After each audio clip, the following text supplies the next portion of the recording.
Setelah menjadi polemik sejak Idul Fitri kemarin, Presiden Prabowo untuk kesekian kalinya mengklarifikasi anggapan bahwa beliau bonekanya mantan Presiden Jokowi.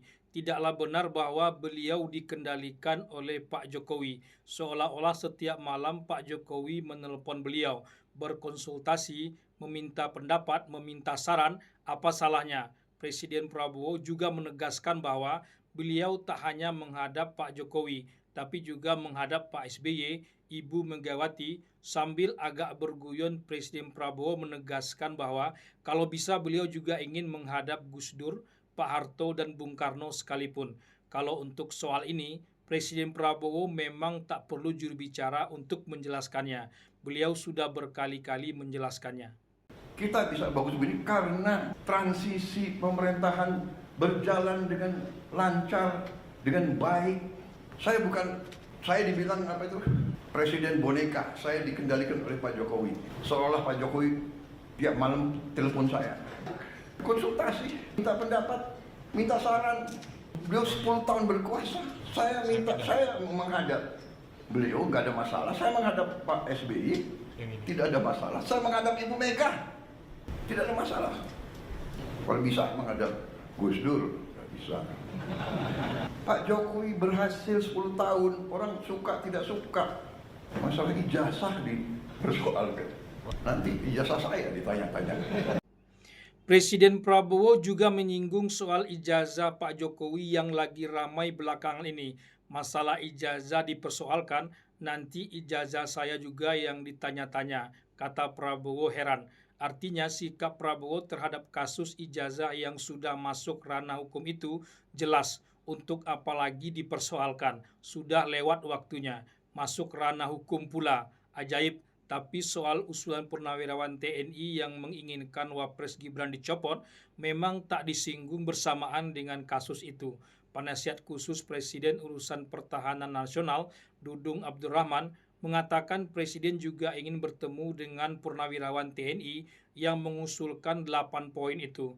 Waktunya sedang dijadwalkan. Artinya tak semua juga isu yang beredar diklarifikasi pada pidato kemarin itu. Prabowo menghadap Jokowi, menghadap SBY sudah biasa kita dengar, tapi satu kalimat dengan menghadap Megawati ini sebetulnya baru pertama sekalinya. Biasanya bukan pula diksi menghadap yang dipakai, melainkan menghormati atau menghargai. Menghadap baru kali ini juga dipakai karena baru sekali pula Prabowo dan Megawati bertemu setelah 2 atau 3 tahun belakangan ini tak bertemu. Seperti biasanya, juga ikut disertakan Gus Dur termasuk Pak Harto dan Bung Karno. Nama Habibie terlupakan, tapi itu biasa saja dalam sebuah pidato tanpa teks itu. Namanya juga manusia, tak ada maksud lain. Lain waktu, nama Megawati pula yang terlupakan. Ini sempat jadi pergunjingan hangat. Maklum lagi sensitif-sensitifnya. Beda dengan nama Habibie. Habibie tak masuk dalam pro kontra. Sebetulnya klarifikasi Presiden Prabowo dalam pidato pembukaan rapat pleno ke-6 Kabinet Merah Putih kemarin itu pisau bermata dua, tak hanya buat publik tapi juga buat para menterinya sendiri, termasuk juga mungkin untuk Pak Jokowi itu sendiri. Buat publik yang masih percaya bahwa Prabowo adalah bonekanya Jokowi, berhentilah mempercaya itu. Buat publik yang ingin Prabowo tak berhubungan baik dengan Megawati, juga berhentilah seperti itu. Prabowo akan tetap memperlakukan para mantan presiden sesuai porsinya, termasuk para menteri yang masih memiliki loyalitas ganda. Berhentilah seperti itu. Menghadap Megawati adalah keperluan seorang presiden untuk merangkul semua pihak. Jangan pula dibalas bertamu ke rumah Jokowi dan dengan bangga mengatakan bahwa Jokowi masih bosnya. Memang tak mudah menjadi Presiden Prabowo saat ini, persis seperti menjadi Presiden Jokowi dulunya.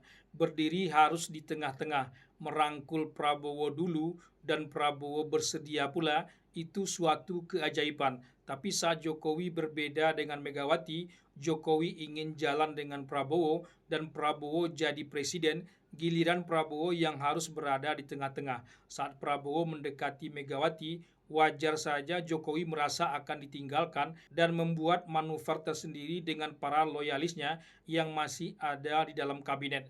Presiden Prabowo memang harus mengulangi lagi komitmennya buat tetap bersama-sama dan fokus dengan cita-cita Indonesia Emas 2045. Tapi soal Gibran memang tak mudah untuk dibela. Jokowi mengambil terlalu banyak. Untung Kaisang gagal lewat jalan yang dibuat seperti Gibran itu. Prabowo seperti ikut menggagalkannya. Presiden Prabowo rasanya tak akan menggunakan pasal tindakan makar terhadap berbagai pihak yang mempertanyakan ijazah Jokowi, termasuk usulan para purnawirawan TNI agar Wapres Gibran dicopot, persis seperti digunakan dulu di era Presiden Jokowi terhadap berbagai aktivis termasuk Ahmad Dhani. Pencopotan Letjen Kunto saja, putra Tri Sutrisno, harus dibatalkan karena aroma politiknya terlalu kental. Dalih apapun akan sulit diterima kalau waktu dan tempatnya sama sekali tak mendukung. Bahkan pengunduran diri Kepala PCO Hasan Nasbi saja belum disetujui oleh Presiden Prabowo karena tafsir politiknya juga bisa akan kemana-mana. Prabowo memang seorang stabilisator yang sangat konsisten, mau dengan mudah dirangkul dan pada saat yang sama juga mudah untuk merangkul semua pihak, termasuk yang berbeda dengannya sekalipun.